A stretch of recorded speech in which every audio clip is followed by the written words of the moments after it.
40강 시작하겠습니다. 책 193쪽입니다.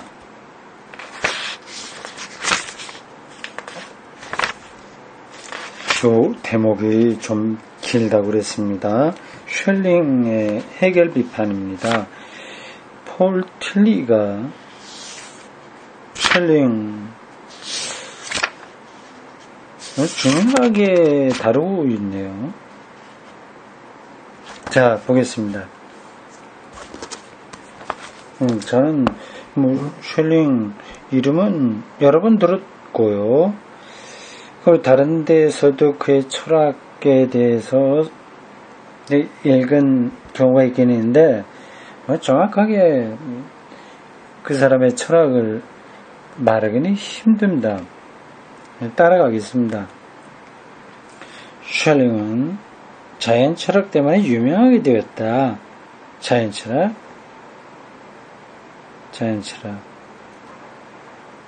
그런 다음에는 미적 직관의 철학을 전개했다. 자연 철학에서 미적 직관 철학, 미학이라고 할 수 있죠. 미학. 그러고 나서 그런 동일 철학. 요게 제가 주로 많이 들었던 얘기입니다. 동일성 철학. 이 동일 철학,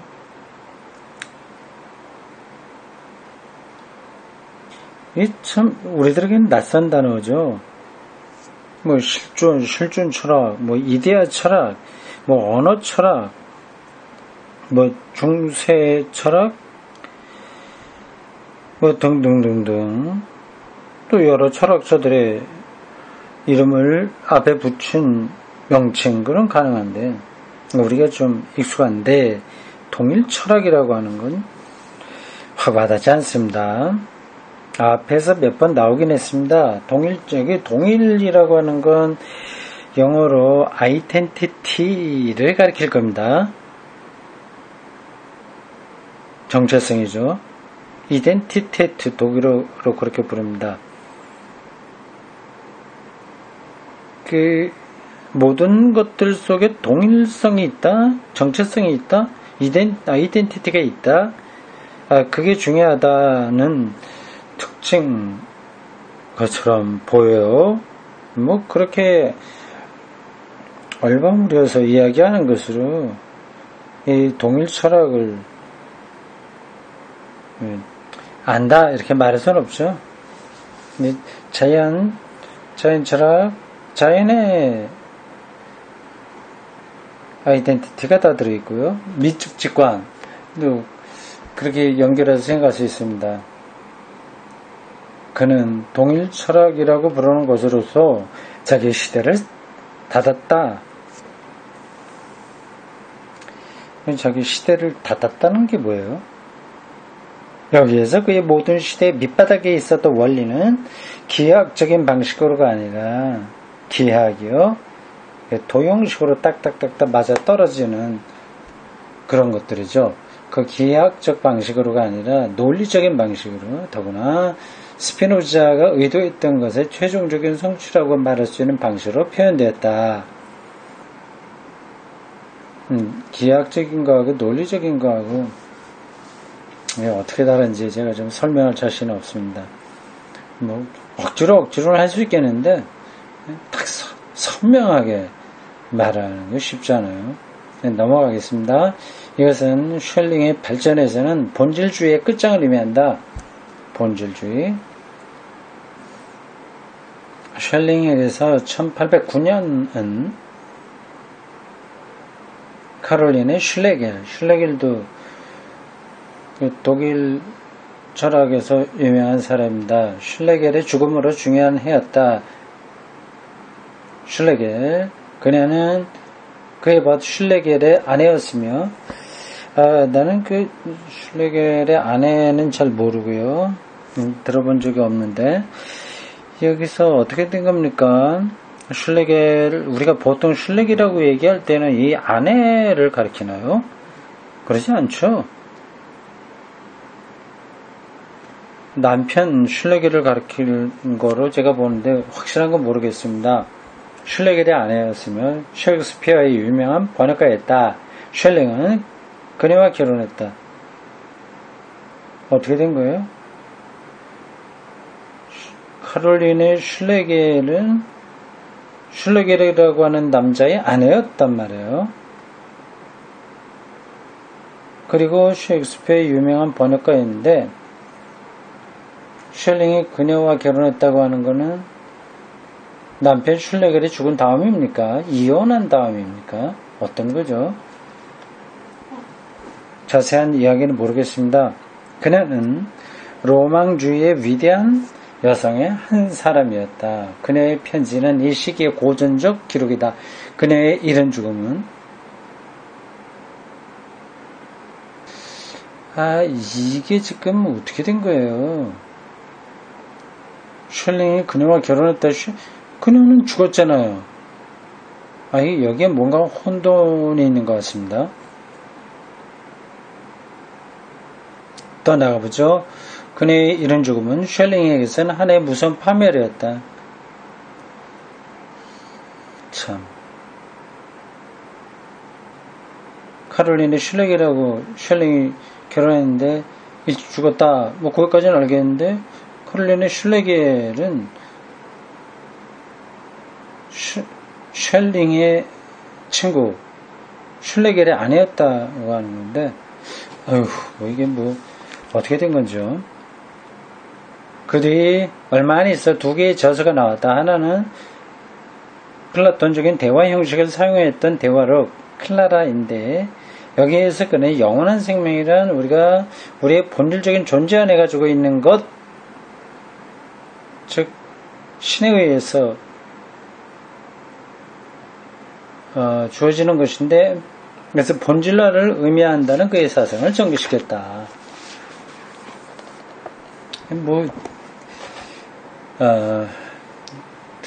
특별한 건 아닌 것으로 보이는데요.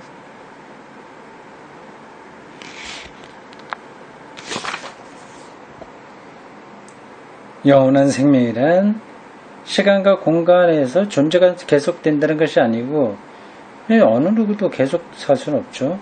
우리가 본질적으로 함께하는 그 영혼에 참여한다는 것이다. 그 영혼, 기독적으로 얘기한다면 영생에 참여하는 거죠. 예수를 믿으면 영생을 얻으리라. 그게 이제 본질이라고 하는 겁니다.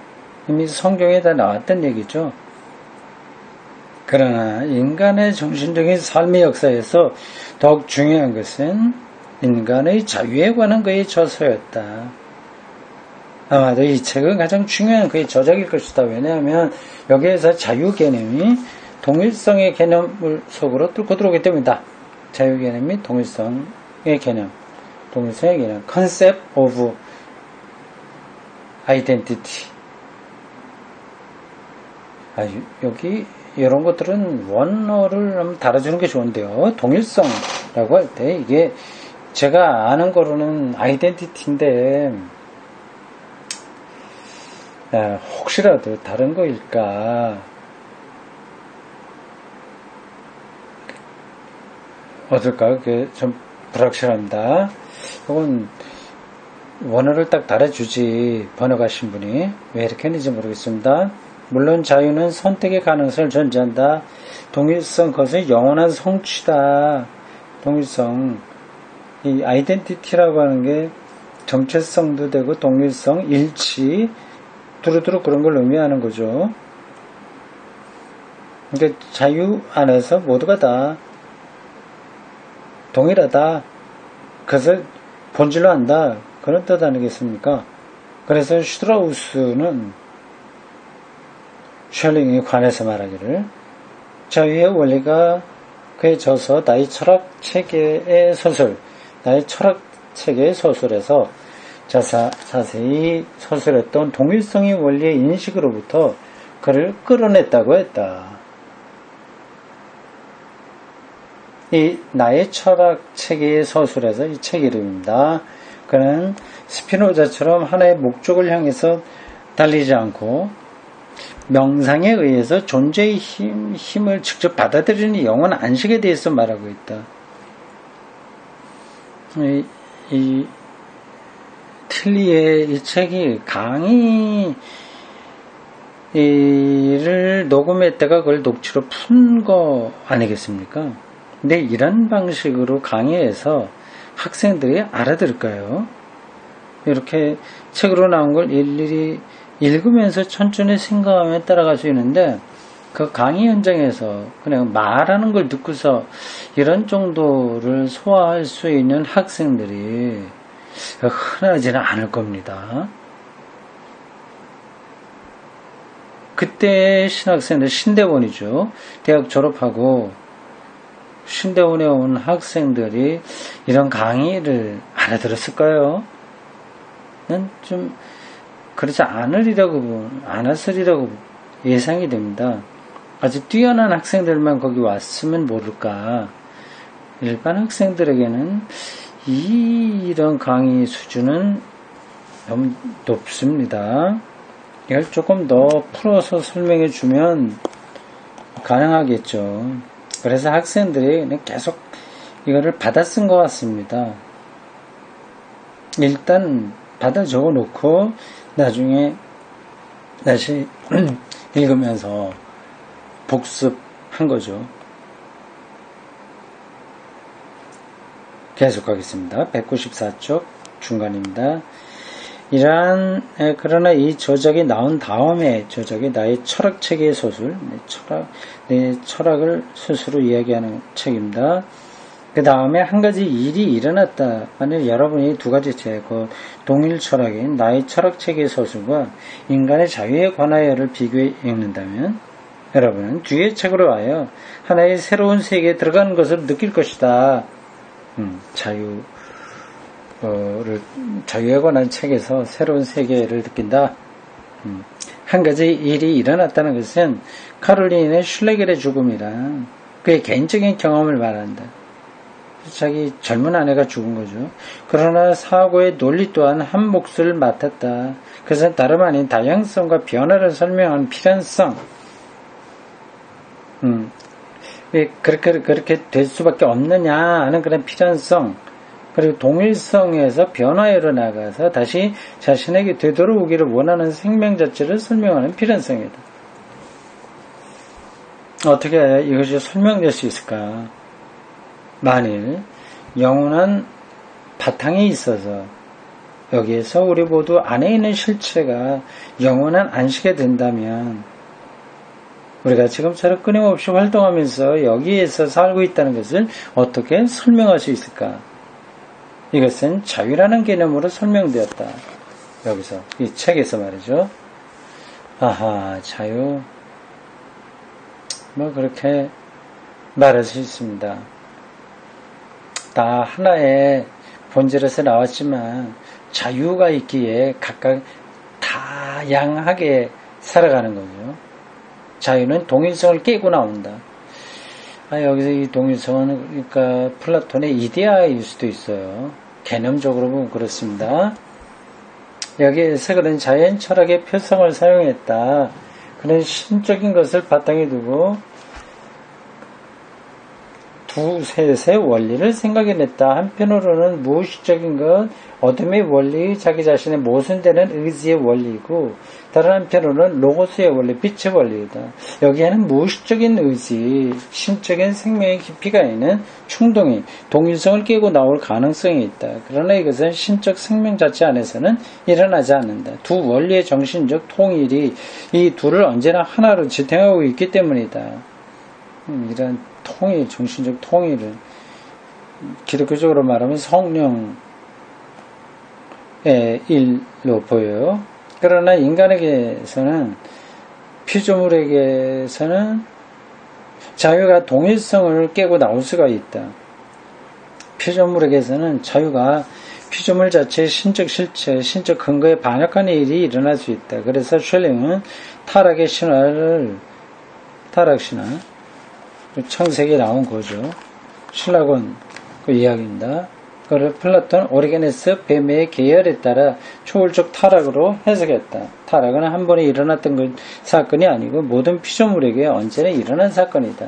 이 타락은 자유의 힘에 의하여 우리의 근원적인 창조적 바탕을 깨고 나오는 것을 가리킨다. 뭐 이거 그렇게 새로운 건 아닌데요. 이 쉘링의 이야기가 이 비슷한 이야기들은 우리가 자주 듣지 않았습니까? 뭐 종교개혁자들도 그런 건 많이 얘기했고요. 하나님의 섭리와 인간의 자유의지 이런 거요. 쉘링은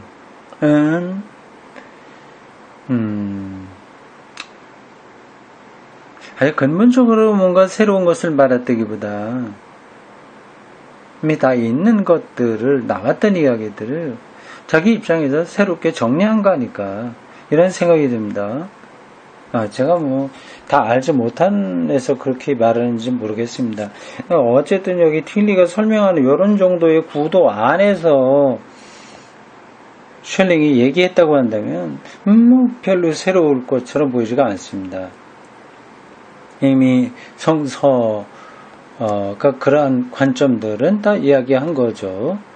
하나님이 창조이고 모든 것들을 통치하시는데 인간은 거기 불순종할 수 있는 거, 왜 그게 가능하냐?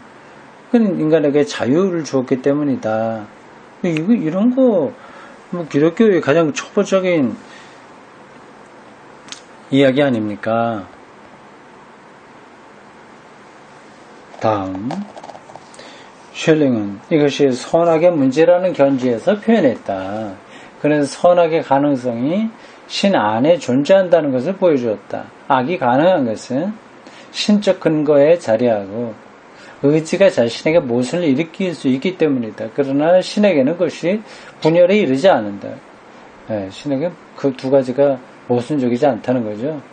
모순적이지 않은 게 이제 아이덴티티 동일성입니다. 피조물이 자신의 근거에 대해서 반역하는 새로운 결단이 악을 낳는다. 신에게는 모든 원리가 영원히 통일을 이룬다. 모든 원리란 첫째로 신적 생명에 있는 심연의 깊이, 의지의 전 이성적 전개를, 둘째로 로고스, 빛, 이성, 구조, 의미의 원리를, 셋째로 쉘링이 정신이라고 부르는 이 두 원리의 통일을 말한다. 이 정신은 가이스트, 영이라고도 번역될 수 있는 단어입니다. 이 세 원리는 신적 생명 안에 있다. 그러나 신적 생명에서는 거기에 현존하는 어떤 의지가 깨고 나올 수가 없다. 이 원리의 통일은 피조물 안에서만 분열의 가능성을 가진다. 피조물에게서는. 하나님은 그런 점에서 완전한 동일성이다. 말할 수 있습니다. 이러한 것은 여러분이 프로이트의 경험심리학이나 인간 심층이 깊이 파고든 현대 모든 심리요법을 기술한 책에서 발견할 수 있다. 여러분은 이것이 융의 여러 저작에서 가장 공공연히 표현되고 있음을 발견할 수 있을 것이다. 그리고 프로이트가 에로스와 타나토스는 죽음의 충동을 가리킵니다. 이걸 말할 때 프로이트에게서는 이것이 암암리에 표현되어 있음을 발견할 수 있을 것이다. 쉘링에게서는 구조의 본성과 의지의 본성의 관계를 근본적으로 통찰한 데서 이것이 가장 추상적인 모습으로 나타났다. 만일 여러분이 19세기를 향해서 나간다면 여러분은 그 어디에서나 이들 사상의 영향을 발견할 수 있을 것이다. 베르그송, 이 사람도 생명철학자라고 할 수 있습니다. 베르그송에 이르는 프랑스 사람이고요. 이르는 프랑스의 전주의주의는 이 사상에 의존하고 있다. 주의주의,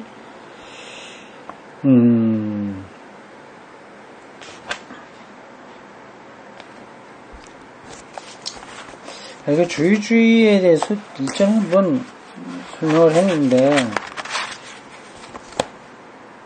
내가 설명해놓고도 또 정확하게 지금 말을 하려니까 쉽지 않네요. 잠깐 인터넷에서 그거 확인 한번 하겠습니다. 이게 원어로 어떤 건가 뭐 그런 것까지 다 확인해 보겠습니다. 자, 그러면 인터넷에 사전 들어가서 사전, 백과사전, 주의.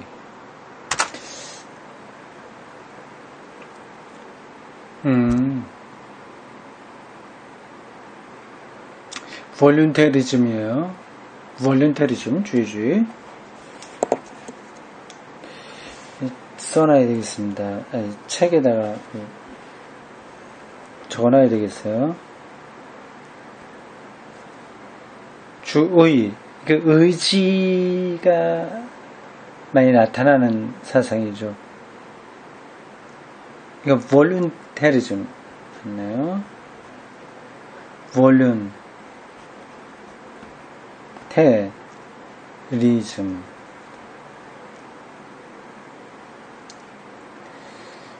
이 주지주의, 주지는 의지가 아니라 지 아는 것이죠. 지성보다 의지가 상위에 있다고 생각하는 철학상의 입장이라고 하네요. 다시 보면 이렇습니다. 주지주의의 대립이에요. 주지주의. 이거하고 다른 대립돼서 지성보다 의지가 더 위에 있다고 하는 철학적 입장입니다. 주의설이라고도 합니다. 인간의 지성과 의지 중에 어느 쪽이 더 유력한가 하는 문제는 중세 스콜라 철학에서 생긴 건데, 이때 지성을 상위에 두는 것을 주지주의라고 하고 의지를 상위에 두는 것을 주의주의라고 합니다. 이건 중세기 때 상당히 격렬한 논쟁을 불러일으킨 주제입니다. 그럼 주지주의는 영어로 뭐라고 하나요? 주지주의 찾아보겠습니다.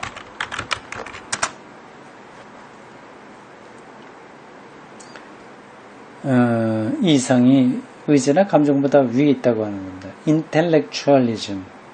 그러면 지성적이다. intellectualism, voluntarism. 네, 그렇게 두 가지 대립된 철학적 입장이 있다 생각하시면 되겠습니다. 이렇게 간단한 것도 제가 확인을 해봐야 확실하게 얘기할 수 있으니 참 실력이 별로입니다. 베르그송에 이르는 프랑스의 전 주의는 이 사상이 희족하고 있다. 의지에 강조점을 두는 거죠. 독일에서는 쇼펜하우어나 니체가 다같이 여기에 의존한다. 이 사상은 이게 뭘 안다고 해서 되는 게 아니라 의지가 더 중요하다는 거죠. 이 사상은 현대에 그렇다고 해서 이게 두 가지가 딱 선으로 그어서 나눠질 수 있는 것은 아닙니다. 아는 것 없이 의지가 발현되기는 힘들죠. 이 사상은 현대에서는 화이트헤드의 철학에, 특히 화이트헤드 학파의 주요한 대표자 하드손에게 크게 작용했다. 이처럼 이 사상은 역사를 만들어내는 사람들에게 큰 영향을 끼쳤던 것이다. 신학에 끼친 영향도 결정적이었다. 그렇군요. 19세기의 위대한 신학자 가운데 어떤 이는 셜링의 계열에서 활동했다. 그러나 셜링은 결코 쉬는 일이 없었다. 앞에서 말한 그 비약이 있었던 다음, 비약은 뭐예요? 자기 아내가 젊어서 죽은 것으로 인해서 일어났던 충격, 그죠? 오랫동안 침묵을 지키고 있었지만 만년에 그는 헤겔 좌파에 대항하기 위하여 베를린 대학에 초청되었다. 19세기 중엽 여러 중요한 사람들이 이 강의에 나왔다. 가장 중요한 사람은 케르케고르였다. 셜링의 베를린 강의에 관한 그의 노트의 필사본이 덴마크의 코펜하겐 도서관에서 발견되었다. 셜링의 베를린 강의에 반응된 최후의 시기는 하나의 비극적인 시기다. 비극적이에요. 왜 그럴까요? 말년에 베를린에서 야심차게 강의를 열었는데 비극적이다. 어떤 일이 있었을까요? 이 강의는 그의 적에 의해서 조잡하게 출판되었고 물론 그 편집도 서툴렀으며 많은 비판을 불러일으켰는데 그 중에 어떤 비판자는 그걸 경멸까지 했다. 가벼운 뭐 주주주의다, 주의주의자다 그렇게 경멸했겠죠. 그렇지만 그가 행하는 강의는 주의 깊게 연구할 값어치가 있다. 왜냐하면 20세기의 실존주의적 시, 문학, 철학 그리고 시각예술에서 사용된 범주는 여러분이 그의 강의라고 하는 책이에요. 거의 다 발견할 수 있는 것들이기 때문이다. 이 베르닌 강의는 그의 전집의 마지막 세 접권에 실려있다. 트렌델렌부르크 사람입니다. 1802년에서 1872년이나 트렌델렌부르크나 케르케로그루와 같은 사람들의 해결의 이론학을 비판했을 때 그리고 해결의 변증법 과 역사를 혼동한 것을 비판했을 때 이들은 실은 셜링이 그 최후의 저작에서 아주 충분히 했던 것을 하고 있었던 것이다. 뭐 번역이 조금 거칠어요. 아주 충분히 했던 것을 하고 있었던 것이다. 이건 그렇죠. 셜링이 이 최후 저작에서 아주 충분히 펼쳤던 것,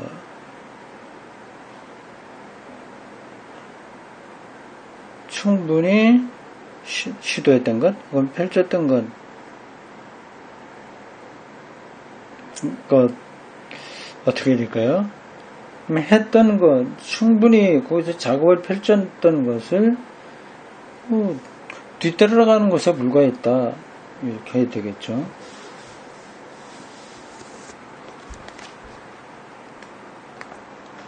이들 마지막 저작에서 여러분 부정철학과 긍정철학이라는 두 철학 유형이 다르다는 것을 발견할 수 있을 것이다. 뭐 이걸 발견하고 말고 있어요. 부정철학과 긍정철학은 당연히 다르죠. 부정철학, 네가티브 필로소피랑 동일성 철학 또는 본질주의 철학이다.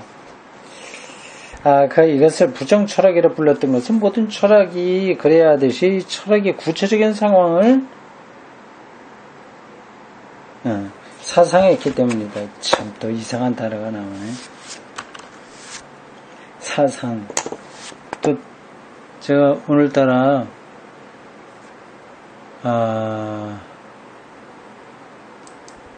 컴퓨터를 켜놨어요. 다행입니다.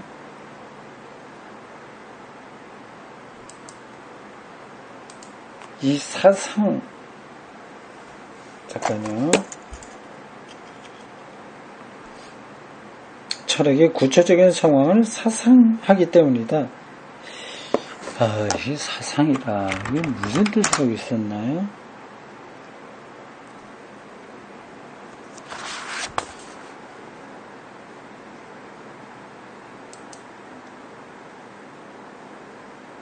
사상. 아이고, 저 뒤에 나오네. 여기 구어사전에 이렇게 되어 있습니다. 유의할 필요가 있는 현상의 특징 이외의 다른 성질을 버리는 일, 추상작용에 필연적으로 수반되는 부정적인 측면이다. 이런 단어가 있긴 있네요. 참. 그래도,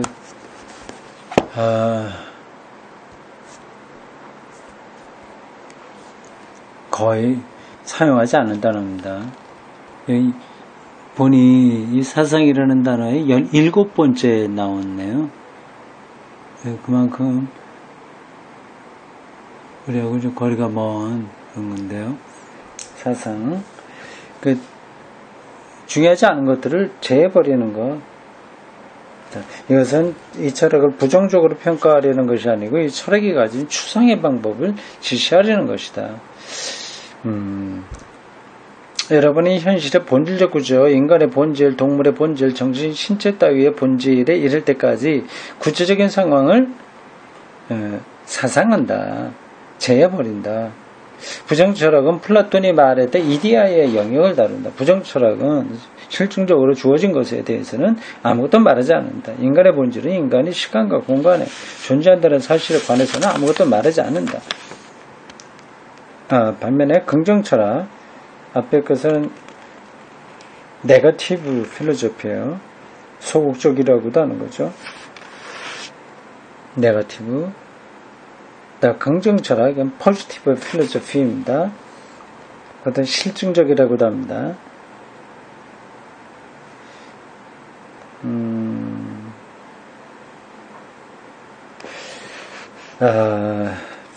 포지티브 필로소피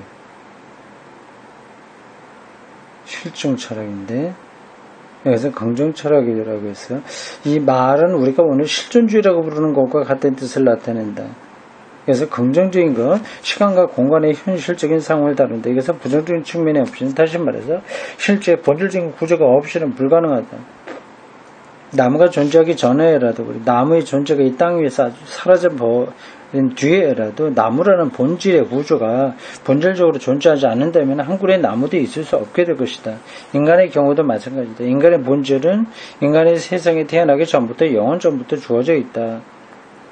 그것은 잠재적으로는 본질적으로는 주어져 있지만 현실적으로나 실존적으로는 주어지지 않았다.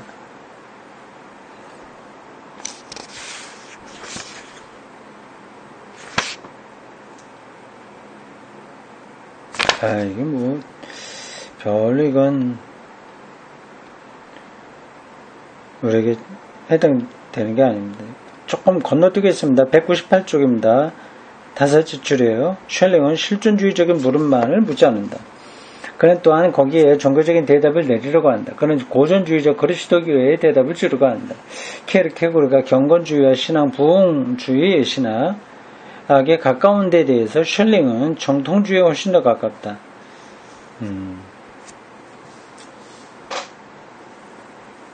정통주의요. 어쨌든 쉘링의 실존주의적인 물음에 대답을 제공한 것은 루터파 정통주의다. 이 대답은 종교사의 강력한 통찰에서 주어진다. 이 점에서 나는 그에게, 그리고 그 밖에 많은 사람들에게 종교사의 의미를 푸는 열쇠를 주었다. 종교사는 단순히 심리학적인 견지에서 설명될 수는 없다. 종교사는 무의식적인 것을, 도두고요. 마지막 패러그래프,